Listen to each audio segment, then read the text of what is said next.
बिस्मिल्लाहिर्रहमानिर्रहीम अस्सलामु अलैकुम। दोस्तों, आज मैं आपको बारिश के पानी के बेशुमार फ़वाइद बताऊंगा। बारिश का पानी बहुत सी बीमारियों के लिए बहुत ज़्यादा मुफीद है। इसके बेशुमार फ़वाइद हैं और ये हमारी सेहत और तंदुरुस्ती के लिहाज से बारिश का पानी बहुत ज़्यादा मुफीद है। हज़रत औफ बिन मालिक अल-शजी के ईमान का नमूना और यकीन देखिए कि बीमार होते तो बेटे से कहा कि वो बारिश का पानी किसी घर से रखा हुआ ढूंढ कर लाए। उसने वजह पूछी तो फरमाया, अल्लाह ताला फरमाते हैं वह अनज़ला मिनस समाई मान मुबारका।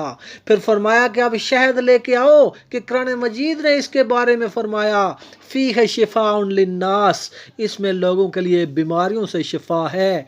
और कहा जब वो आ गया तो जैतून का तेल मंगवाया, क्योंकि अल्लाह ताला ने फरमाया मिन शजरत मुबारक जैतून, ये जैतून के मुबारक दरख्त से है। जब ये तीनों चीज़ें आ गईं तो वो इनको मिलाकर पी गए और एक ख़तरनाक बीमारी से वो सिर्फ 3 दिन में शिफा पा गए। दोस्तों, इससे आप बारिश के पानी की शिफा के लिहाज से इसकी अहमियत का आप अंदाज़ा लगा सकते। इब्न कसीर रहमतुल्लाह अलैह ने हज़रत अली रज़ी अल्लाह तआला अन्हु के बारे में बयान किया कि वो शिफा के लिए बीमारों को हदायत फरमाते थे कि कुरान मजीद की कोई सी आयत लिख कर उसको बारिश के पानी से धोकर उस पानी में शहद मिलाकर पी ले, इंशाअल्लाह शिफायाब होंगे। हज़रत आयशा सिद्दीक़ा रज़ी अल्लाह तआला अन्हा रवायत फरमाती हैं कि रसूलुल्लाह सल्लल्लाहु अलैहि वसल्लम ने फरमाया कि गुर्दे का बतन उसकी जान है। अगर इसमें सोजश हो जाए तो मरीज को शदीद अजियत होती है। इसका इलाज जले हुए पानी और शहद से किया जाए। मुहद्दिसीन ने माल मुहर्रक का लफ्ज़ी तर्जमा तो उबला हुआ पानी ही किया है, लेकिन तशरीह के दौरान अक्सर की राय यह है कि मरीज़ को बारिश का पानी मिलाकर देना इस नुस्खा की मुकम्मल तरकीब है। हमने अपने कई मरीज़ों को शहद और बारिश का पानी मुतअद्दिद बीमारियों में दिया है।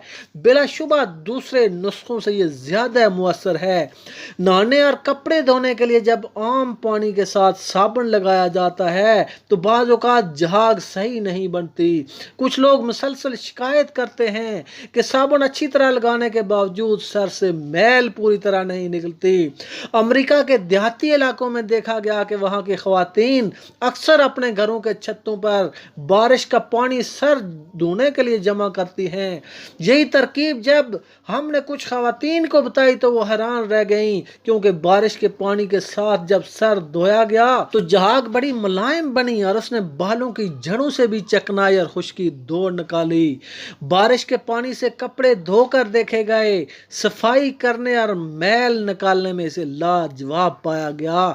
बारिश का पानी अगर पीने या दवाई के लिए जमा करना मकसूद हो तो वो मींह बरसने के शुरू में ना लिया जाए, क्योंकि फ़ज़ा में धुआं और कीमियावी अनासर और आलूदगी होती है।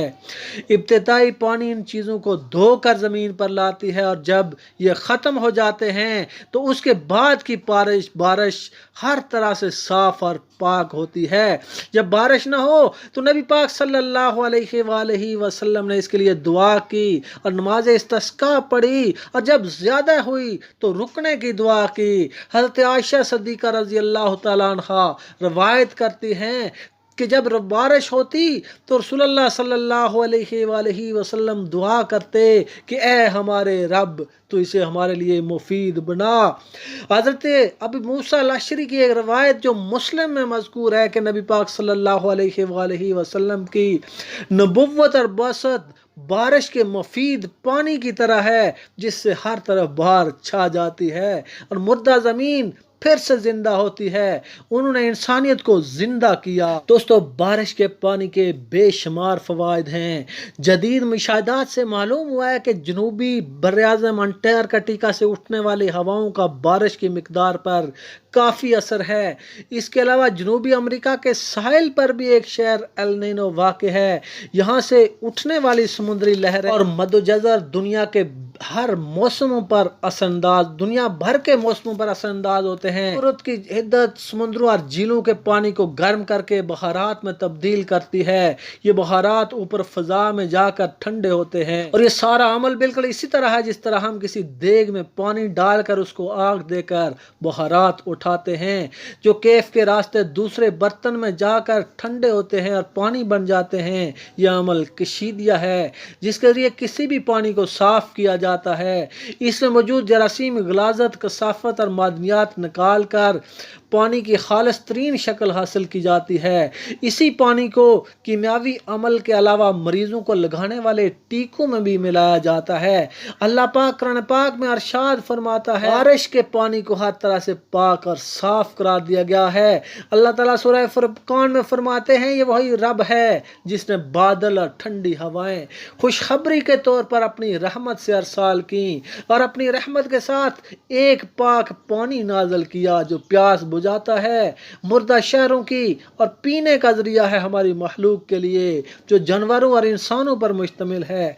इस पानी की केमिस्ट्री वाज़े कर दी गई कि हर तरह से पाक है, पाक कर देने वाला भी है।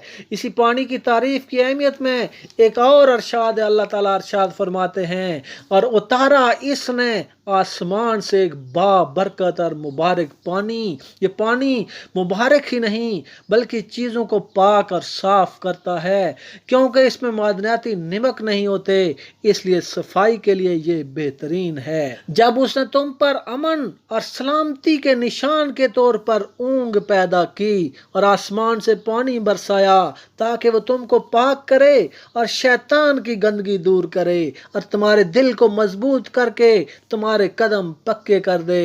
ये सूरत अल इनफाल में अल्लाह पाक अरशाद फरमाता है। बारिश जब होती है तो गर्दो गुबार बैठ जाते हैं, पहाड़, रास्ते, इमारतें धुल जाते हैं, मिट्टी धुल जाती है और पहाड़ों की जरखेज मिट्टी दरियाओं में बहकर मैदानी इलाकों में आती है।